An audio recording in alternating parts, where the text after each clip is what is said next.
আহলে হাদিসদের জন্ম হচ্ছে দুর্গা পূজায়, এজন্যই তারা মাজারকে মন্দিরের সাথে মিলাতে চায়। আসসালামু আলাইকুম প্রিয় দর্শক, আমরা সকলেই জানি যে মাজার পূজারী, কবর পূজারী, ভণ্ড বিদাতি বক্তাদের একটা মূল কাজ হলো এই যে আহলে হাদিসের বিরোধিতা করে ভাইরাল হতে হবে। জি প্রিয় দর্শক, বিদাতি, মাজার পূজারী, কবর পূজারী, ভণ্ড বক্তাদের এটা হচ্ছে মূল কাজ। তারা যখন দেখে যে মার্কেটে কোনো মার্কেট পাচ্ছে না, তখন তারা আহলে হাদিসের নামে বিরোধিতা করে যে কোনো মূল্যে ভাইরাল হওয়ার চেষ্টা করে, যাতে ধর্ম ব্যবসা করে চলতে পারে। তো প্রিয় দিনী মুসলিম ভাই বোন আমার, হঠাৎই ফেসবুক চালাতে চালাতে একটা ভিডিও ক্লিপ আমার সামনে এসেছে। তো ওই ভিডিও ক্লিপে দেখা যাচ্ছে এক মাজার পূজারী, ভণ্ড বিদআতি, সে আহলে হাদিসদেরকে আক্রমণ করে খুবই কঠিন এবং খারাপ বাজে মন্তব্য করেছে। তো প্রিয় দিনী মুসলিম ভাই বোন আমার, চলুন আমরা আগে দেখে আসি কি সেই বাজে মন্তব্য, তারপরে উপযুক্ত tit for tat anti venom জবাব দেওয়ার চেষ্টা করব ইনশাআল্লাহ। তো চলুন মনোযোগ সহকারে সেই মাজার পূজারী, কবর পূজারী, ভণ্ড বিদাতির কথাগুলো শুনে আসি। তথাকথিত আহলে হাদিসদের জন্ম হচ্ছে দুর্গা পূজায়, এজন্যই তারা মাজারকে মন্দিরের সাথে মিলাতে চায়। তো যাই হোক প্রিয় দিনী মুসলিম ভাই বোন আমার, আপনারা শুনেছেন এই কবর পূজারী, মাজার পূজারী, ভণ্ড বিদাতির বাচ্চা সে কিন্তু বলছে যে আহলে হাদিসদের জন্ম নাকি দুর্গা পূজায়, এই জন্য নাকি আমরা মাজারকে কবর পূজার সঙ্গে মানে মন্দিরের সঙ্গে নাকি কম্পেয়ার করতে চাই। প্রথমে একটা কথা বলি এই মাজার পূজারী, ভণ্ড বিদাতিকে, যে তোমরা যে মাজার পূজা করো এর এভিডেন্স অসংখ্য আছে। যদি চোখে দেখতে না পাও তাহলে আমাদের কিছু করার নেই। তোমরা যদি চোখে দেখতে না পাও, দেখেও যদি অন্ধের ভাব ধরো, তাহলে আমাদের আর কিছু করার নেই। তারপরেও বলছি, কবরকে যে তোমরা পূজা করো এটা যদি দেখতে চাও তাহলে আমার কাছে চলে এসো, আমি ভুরির ভুরি প্রমাণ তোমাদেরকে দেখিয়ে দিব যে তোমরা মাজারে গিয়ে কবর পূজা করো। ওই যে তোমরা বলে বেড়াও না, জাতিকে বোঝানোর চেষ্টা করো যে আমরা কবর পূজা করি না, মাজার পূজা করি না, আমরা কবর জিয়ারত করি।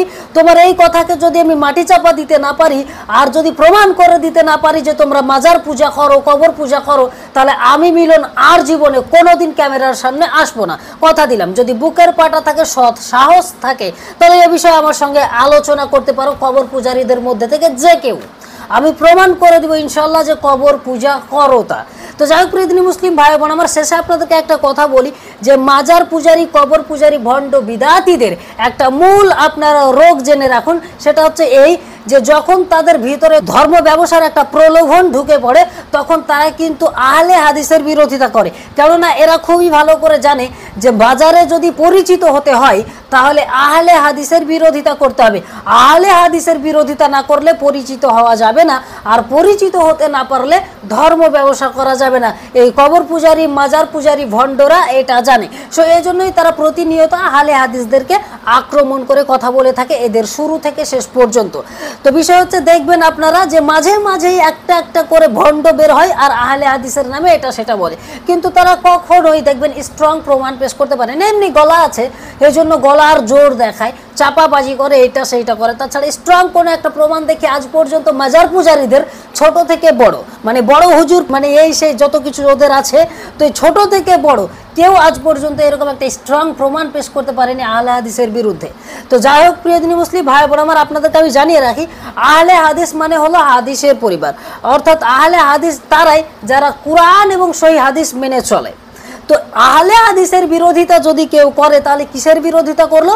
কোরআন এবং সহিহ হাদিসের বিরোধিতা করলো। তাহলে এখান থেকে আমাদের বুঝতে আর নিশ্চয়ই বাকি নেই যে যে সমস্ত মানুষরা আহলে হাদিসের বিরোধিতা করে এরা কবর পূজারী, মাজার পূজারী এবং ইসলাম ধ্বংসকারী। তো আপনারা সকলে এই সমস্ত মাজার পূজারী, কবর পূজারী, ভণ্ড পীর ফকিরদের থেকে বিরত থাকবেন, কেননা এরা ইসলাম ধ্বংস করার উদ্দেশ্যে পৃথিবীতে বিচরণ করছে এবং সঠিক ইসলামকে পৃথিবী থেকে মিটিয়ে দেওয়ার একটা কুচক্র করছে, এবং এরা মানুষের কাছে ধর্ম ব্যবসা করে মানুষের টাকা পয়সা লুটে নেওয়ার একটা চক্রান্ত করছে। তাই আপনাদের সকলকে সাবধানতার সহিত বলবো যে আপনারা সকলে এই সমস্ত মাজার পূজারী, ভণ্ড বিদাতিদের থেকে বিরত থাকবেন। সঠিক ইসলাম জানতে নিজে পড়াশোনা করুন এবং বিজ্ঞ আলেমদের নিকটে যান এবং সঠিক ইসলামটা জেনে নিন, তারপর আমল করুন। যদি কোনো ব্যক্তি তাকে পূজা করার কথা বলে, অর্থাৎ কোনো ব্যক্তি যদি নিজের দিকে টানে, বুঝে নেবেন যে এই ব্যক্তি ধর্ম ব্যবসায়ী। কেন? ইসলাম একটা মাত্র মানুষের ওপর দিয়ে চলে, আর সেটা হচ্ছে রাসূল সাল্লাল্লাহু আলাইহি সাল্লাম। যে বা যারা আপনাকে রাসূল সাল্লাল্লাহু আলাইহি সাল্লামের পথে ডাকবে, আপনি তার দিকে যান। আর যে বা যারা বড় পীর কেবলা, বড় হুজুর, এই হুজুর সেই হুজুর এর পিছনে ডাকবে, আপনি বুঝে নেবেন যে এরা ধর্ম ব্যবসায়ী। তো যাই হোক প্রিয় দিনী মুসলিম ভাই বোন আমার, আজকের ভিডিওটি এ পর্যন্তই শেষ করছি। আগামীতে আবার অন্য কোনো বিষয় নিয়ে কথা বলবো ইনশাআল্লাহ।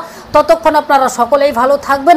আর আপনাদের সকলকেই অনুরোধ করব যে ব্রাদার মিলন অফিসিয়াল ফেসবুক পেজ এবং ইউটিউব চ্যানেলের সাথে থাকবেন, পেজটি ফলো করবেন এবং চ্যানেলটি সাবস্ক্রাইব করবেন। তো আজকের মতো এখানেই বিদায় নিচ্ছে। আসসালামু আলাইকুম ওয়া রাহমাতুল্লাহি ওয়া বারাকাতুহু।